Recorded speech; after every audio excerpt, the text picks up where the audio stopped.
In March 2019, Forbes magazine put a 21-year-old woman on its cover.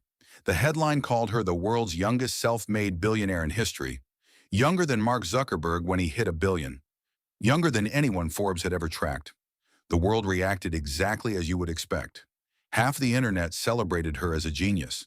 The other half raged about the words self-made being applied to a woman who grew up on a reality television show with a famous family and more connections than most people accumulate in 10 lifetimes. But both sides were missing the more interesting question. Was she actually a billionaire at all? 14 months after that cover ran, Forbes published a second story. Same magazine, same journalists, very different tone. The headline this time, Inside the Forbes Investigation, Kylie Jenner's Web of Lies. Forbes alleged that the financial documents submitted on Kylie's behalf to support the billionaire valuation had been fabricated, that tax returns had been falsified, that the revenue figures for Kylie Cosmetics had been dramatically inflated, that the entire billionaire story, the one Forbes themselves had celebrated on their cover, was in significant part a construction. She was not worth $1 billion. According to Forbes's revised estimate, she was worth somewhere between $700 and $900 million. Still an extraordinary fortune for a 22-year-old. Still more money than almost any human being on Earth will ever see. But not $1 billion. And the difference between those two numbers, it turns out, is not really about money at all. It is about the most powerful currency in the modern world. Perception.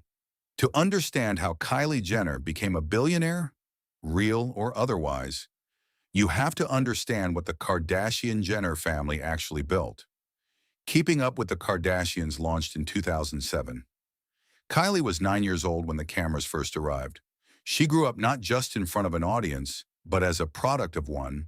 Her image, her relationships, her appearance, her personality, all of it shaped in real time by the machinery of reality television and later social media. By the time she was 18, Kylie Jenner had over 50 million Instagram followers. That number is not a vanity metric, it is infrastructure.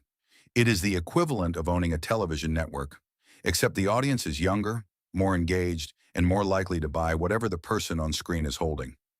In 2015, Kylie launches a lip kit, a set of lip liner and lipstick in her signature shades. She promotes it on Instagram and Snapchat to her tens of millions of followers. The first batch, 15,000 units, sells out in under a minute. She does it again, sells out again, and again. The business model is almost comically simple. Kylie does not manufacture anything. She partners with an existing cosmetics manufacturer called Seed Beauty, which produces the products. She does not run operations, manage supply chains, or build distribution networks. She promotes. Her face, her name, her audience. That is the entire business. Kylie Cosmetics is incorporated in 2016. By 2018, the company is reportedly generating $360 million in annual revenue. And then someone at Forbes starts doing the math. Forbes has tracked billionaires for decades. Their methodology involves analyzing revenue, profit margins, comparable company valuations, and verified financial documents submitted by the subjects or their representatives. For Kylie, the documents submitted suggest a company generating massive revenue with extraordinarily high profit margins. The valuation methodology Forbes applies to those numbers produces a figure just over $1 billion. The cover runs, the world reacts. What Forbes does not know at this point, what will only emerge later, is that the financial picture being presented to them may have been carefully, deliberately constructed to hit a specific number. $1 billion is not just a financial milestone. It is a media event, a cultural moment, a story that writes itself and then gets written about endlessly by everyone else. A $900 million valuation is remarkable. $1 billion valuation is historic. The gap between those two numbers, in terms of actual wealth, is perhaps $100 million. In terms of media coverage, brand power, and cultural positioning, the gap is infinite. The Kardashian-Jenner family understands, perhaps better than any other family in America, how to manufacture a media moment. The Forbes cover is not just a validation of Kylie's business. It is a marketing event that makes the business more valuable the moment it is published. Every new celebrity partnership, every new product launch, every new business negotiation that follows happens in the shadow of those three words on that cover. Youngest, self-made, billionaire. In May 2020, Forbes publishes its investigation. The specific allegations are serious. Tax returns that appear to have been altered. Revenue figures that do not match what can be verified through independent sources. A company whose actual scale, Forbes now believes, is significantly smaller than what was represented. The investigation suggests that Kylie Cosmetics' true annual revenue was closer to $125 million, not the $360 million that had been reported, that the profit margins were lower than claimed, that when you apply the same valuation methodology to the real numbers, rather than the presented numbers, the billion-dollar figure simply does not hold. Forbes removes Kylie from its billionaire list. They do not accuse her of personally falsifying documents. The financial representations were made by people around her: managers, lawyers, accountants, representatives. Whether Kylie herself knew the precise details of what was being submitted to Forbes is something the investigation does not definitively establish. But the conclusion is stark. The billionaire title was built, at least in part, on numbers that did not reflect reality. Here is the detail that cuts through all the noise.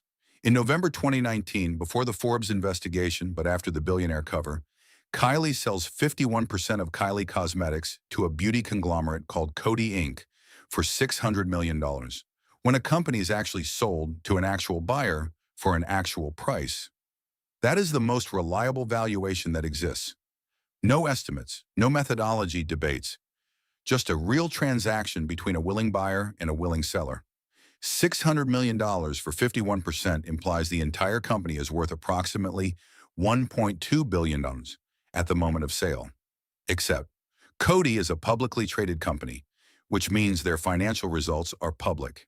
And after acquiring Kylie Cosmetics, Coty begins reporting what the business is actually generating. The numbers are dramatically lower than what had been represented during the Forbes valuation process. Coty writes down the value of the Kylie Cosmetics acquisition significantly. The business they paid $600 million for a majority stake in is, by their own accounting, worth considerably less than that. Coty's stock falls. Their investors are unhappy. And the paper trail that emerges from a public company's required financial disclosures tells a story about Kylie Cosmetics' real performance that is very different from the story told to Forbes. Here is the part that makes this story genuinely extraordinary. Nothing happened. No criminal charges, no civil penalties, no regulatory investigation of the documents Forbes alleged were falsified. Kylie Jenner remained famous, wealthy, and influential. Her Instagram following continued to grow. She launched new products. She signed new deals. The Forbes cover had already done its work. The cultural moment had already been created. The brand had already been permanently elevated by the association with the word billionaire in a way that could not be undone by a correction 14 months later. Most people who saw the cover never saw the retraction. Most people who know Kylie Jenner as the youngest self-made billionaire have no idea Forbes walked it back. Perception, once established at sufficient scale, becomes its own reality. The Kylie Jenner story is not really about Kylie Jenner.